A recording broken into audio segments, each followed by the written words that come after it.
ಕಲ್ಕುರ ಪ್ರತಿಷ್ಠಾನವು ವರ್ಷಂಪ್ರತಿಯಂತೆ October 10ರಂದು ಕಡಲ ತೀರದ ಭಾರ್ಗವರೆಂದೇ ಪ್ರಸಿದ್ಧರಾಗಿರುವ ಜ್ಞಾನಪೀಠ ಪ್ರಶಸ್ತಿ ಪುರಸ್ಕೃತ ಸಾಹಿತಿ ಕೋಟಾಶರಾಂ ಕಾರಂತರ ಹುಟ್ಟುಹಬ್ಬವನ್ನು ಆಚರಿಸುತ್ತಿದ್ದು, ಕೊಡಿಯಲ್ಗುತ್ತುವಿನ ಪತ್ತುಮಡಿ ಸಭಾಭವನದಲ್ಲಿ ಕಾರ್ಯಕ್ರಮ ಜರುಗಲಿದೆ. ಈ ವರ್ಷದ ಕಾರಂತ ಪ್ರಶಸ್ತಿಯನ್ನ ಖ್ಯಾತ ವಾರಪತ್ರಿಕೆ ತರಂಗದ ವ್ಯವಸ್ಥಾಪಕ ಸಂಪಾದಕರಾದ ಡಾ ಸಂಧ್ಯಾ ಎಸ್ ಪೈ ಅವರಿಗೆ ನೀಡಿ ಗೌರವಿಸಲಾಗುವುದೆಂದು ಕಲ್ಕುರ ಪ್ರತಿಷ್ಠಾನದ ಅಧ್ಯಕ್ಷರಾದ ಪ್ರದೀಪ್ ಕುಮಾರ್ ಕಲ್ಕೂರ ಹೇಳಿದರು. ಅವರು ಮಂಗಳೂರಿನ ಪ್ರೆಸ್ ಕ್ಲಬ್ನಲ್ಲಿ ಸುದ್ದಿಗೋಷ್ಠಿ ನಡೆಸಿ ಮಾತನಾಡಿದರು. ಅಕ್ಟೋಬರ್ 10ರಂದು ನಡೆಯಲಿರುವ ಕಾರ್ಯಕ್ರಮದಲ್ಲಿ ಪೇಜಾವರ ಮಠಾಧೀಶರಾದ ಶ್ರೀ ವಿಶ್ವಪ್ರಸನ್ನ ತೀರ್ಥ ಸ್ವಾಮೀಜಿಯವರ ದಿವ್ಯ ಉಪಸ್ಥಿತಿಯಲ್ಲಿ ಸಮಾರಂಭವು ಜರುಗಲಿದ್ದು, ಪೂಜ್ಯರು ಆಶೀರ್ವಚನ ನೀಡಲಿದ್ದಾರೆ. ಮೇಯರ್ ಪ್ರೇಮಾನಂದ ಶೆಟ್ಟಿಯವರು ದೀಪ ಪ್ರಜ್ವಲನೆ ಮಾಡಲಿದ್ದಾರೆ.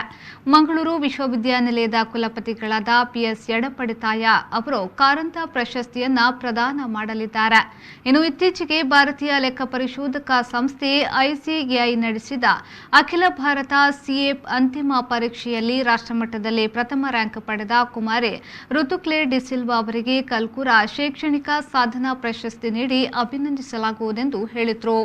ಕಾರಂತ ಪ್ರಶಸ್ತಿಯನ್ನು ನೀಡಿ ಗೌರವಿಸ್ತಾ ಇದ್ದೇವೆ. ನಾಡ್ದು 10ನೇ ತಾರೀಕಿಗೆ ಭಾನುವಾರ ಅವರ ಹುಟ್ಟುಹಬ್ಬದ ದಿವಸ ಮುಂಜಾನೆ 10 ಗಂಟೆಗೆ ಸರಿಯಾಗಿ ಮಂಗಳೂರು ನಗರದ ಪತ್ತುಮಡಿ ಸಭಾಸೌಧದಲ್ಲಿ ಸರ್ಕಾರದ ಕೋವಿಡ್ ನಿಯಮಕ್ಕೆ ಅನುಸಾರವಾಗಿ ಈ ಕಾರ್ಯಕ್ರಮವನ್ನು ನಾವು ಆಯೋಜಿಸಿದ್ದೇವೆ.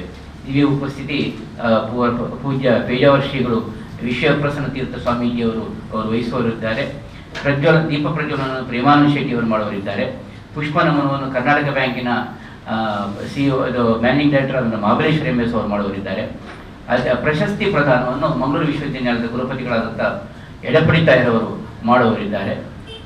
ತದನಂತರ ನಾವು ಈ ವಿಷಯದಲ್ಲಿ ಪ್ರಬಂಧ ಸ್ಪರ್ಧೆ ಮತ್ತು ಕಾಡಿನಲ್ಲಿ ಚಿತ್ರಕಥೆ ಅಂತ ನಾವು ಬಹಳ ಹಿಂದಿನಿಂದ ಮಾಡ್ತಾ ಇದ್ದೇವೆ. ಜಾನ್ ಚಂದ್ರನ್ ಅದನ್ನು ಸಂಪೂರ್ಣವಾಗಿ ವ್ಯವಸ್ಥೆಯನ್ನು ಮಾಡ್ತಾ ಇದ್ದಾರೆ.